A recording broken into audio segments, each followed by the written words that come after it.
Halo, selamat datang di sesi bedah materi kita. Nah, akhir-akhir ini kan kita sering banget ya disuguhi narasi kalau kondisi keuangan negara kita itu aman-aman aja. Tapi beneran seaman itu nggak sih? Hari ini kita bakal kupas tuntas analisis kritis dari ekonom Antoni Budiawan. Kita akan lihat secara objektif gimana sih sebenarnya kesehatan fiskal Indonesia saat ini, dan yang paling krusial nih, ancaman sistemik yang lagi ngintip independensi Bank Indonesia. Kalau Anda ngikutin isu ekonomi dan peduli sama arah kebijakan negara kita, pembahasan kali ini wajib banget disimak sampai habis. Langsung aja kita mulai. Oke, kita mulai dari satu klaim yang pasti udah nggak asing lagi di telinga kita. Uang kita banyak. Ini kan pernyataan optimis yang sering banget digaungkan pemerintah belakangan ini ya. Tujuannya jelas, buat ngasih ketenangan dan meyakinkan kita semua kalau fondasi keuangan negara tuh tebel, aman, dan nggak ada yang perlu dikhawatirkan. Tapi coba deh kita benturkan rasa optimis tadi sama realitas data di lapangan menurut analisis Budiawan, 9,3%. Nah, ini bukan angka sembarangan loh. Ini adalah proyeksi rasio penerimaan negara terhadap PDB kita di kuartal pertama tahun 2026 nanti. Dan tahu nggak, angka ini ternyata yang paling buncit alias terendah di antara negara-negara ASEAN 7. Logikanya gini, bayangin Anda punya bisnis, skalanya makin gede, tapi presentasi uang real yang masuk ke laci kas malah makin ciut. Kelihatan banget kan ada jurang yang lumayan lebar antara narasi uang kita banyak tadi dengan fakta pendapatan realnya.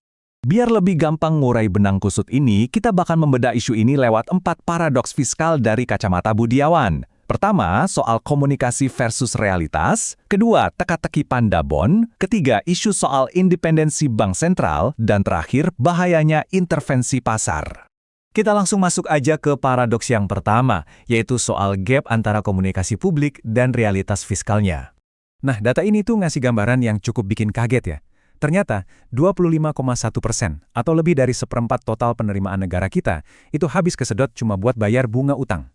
Ingat ya, ini baru bunganya doang, belum nyentuh pokok utangnya sama sekali. Coba bayangin, seperempat gaji bulanan Anda langsung lenyap buat bayar bunga pinjaman sebelum Anda sempat beli beras atau bayar listrik bulanan. Pasti nyesek kan? Praktis, sisa dana buat hal-hal yang esensial banget, kayak infrastruktur atau bantuan sosial, jadi makin tipis. Budiawan menyoroti, kalau pemerintah terus-terusan menggaungkan narasi uang kita banyak, di tengah beban bunga yang mencekik ini, publik pelan-pelan bisa menganggap ini sebagai disinformasi. Dan ujung-ujungnya, kepercayaan publik lah yang bakal rontok. Hal ini otomatis ngebawa kita ke paradoks yang kedua nih. Kita sebut aja teka-teki pandabon. Di sini mulai kelihatan kontradiksinya. Jadi di satu sisi, pemerintah tuh sempat lumayan vokal menolak tawaran pinjaman internasional gede-gedean, sekitar 25-35 miliar dolar. Alasannya waktu itu karena ya kita nggak butuh dana asing. Tapi realitasnya malah kebalikannya. Pemerintah sekarang justru lagi bersiap buat nerbitin yang namanya pandabon, yaitu surat utang internasional dalam mata uang yuan di pasar Tiongkok. Ibaratnya nih, Anda nolak pinjaman resmi dari bank dengan alasan gengsi atau lagi nggak butuh duit, tapi diam-diam malah pergi ngutang ke tetangga sebelah. Analisis Budiawan nekanin banget kalau manuver yang maju mundur kayak gini tuh bahaya, karena bisa ngerusak kredibilitas kebijakan pemerintah, baik di mata publik maupun di mata investor. Sekarang kita melangkah ke paradoks ketiga, dan ini mungkin yang paling krusial, mengorbankan independensi bank sentral demi ilusi stabilitas. Biar paham, kita harus ngomongin satu instrumen yang namanya Bond Stabilization Fund atau BSF. Gampangnya, BSF ini semacam dana darurat yang bakal diaktifin pemerintah buat memborong obligasi negaranya sendiri pas pasar lagi panik. Tujuannya apa sih? Ya buat nahan biar harga obligasi nggak anjlok dan ngejaga yield atau beban bunga utang yang harus dibayar negara nanti biar nggak ikutan terbang. Jadi kasarnya ini tuh kayak obat pereda nyeri aja buat pasar obligasi biar dari luar semuanya kelihatan baik-baik aja dan terkendali. Tapi masalahnya, pakai obat pereda nyeri terus-terusan itu bakal micu efek domino yang serius. Gini alurnya, karena dana APBN kita itu terbatas dan ada payung hukumnya, pemerintah kan butuh pembeli raksasa nih buat terus nopang harga obligasi tadi. Terus, siapa yang akhirnya disuruh turun tangan? Ya, Bank Indonesia. Budiawan berargumen, ketika Bank Indonesia ini ditekan buat masuk ke pasar dan ngeborong obligasi cuma demi menstabilkan harga, disitulah Bank Sentral kehilangan marwahnya. BI seolah-olah turun kelas dari otoritas moneter yang independen berubah jadi sekedar mesin pembiayaan fiskal buat pemerintah. Ini bukan masalah sepele loh, ini pelanggaran serius terhadap independensi BI yang padahal udah dijamin sama undang-undang.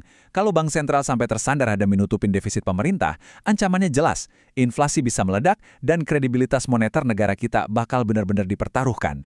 Efek domino dari intervensi tadi langsung nyambung ke paradoks keempat kita, bahayanya intervensi pasar. Jadi gini, Campur tangan pemerintah yang terus-terusan maksa harga obligasi buat stay tinggi, itu malah nyiptain harga pasar yang palsu, alias artifisial. Risiko fiskal yang aslinya gede malah jadi ketutup-tutupin. Padahal kita tahu investor institusional di pasar itu bukan anak kemarin sore yang bisa dikelabui pakai trik sulap angka. Pas mereka mulai sadar kalau harga obligasi ini sebenarnya fiktif dan cuma disanggah secara buatan oleh BI dorang, kepanikan yang sesungguhnya bakal meledak. Mereka pasti bakal buru-buru narik dana alias rush jual secara massal sebelum harganya benar-benar terjun bebas. Jadi, niat awalnya mau bikin stabil, malah bikin pasar berpotensi ambruk berkeping-keping.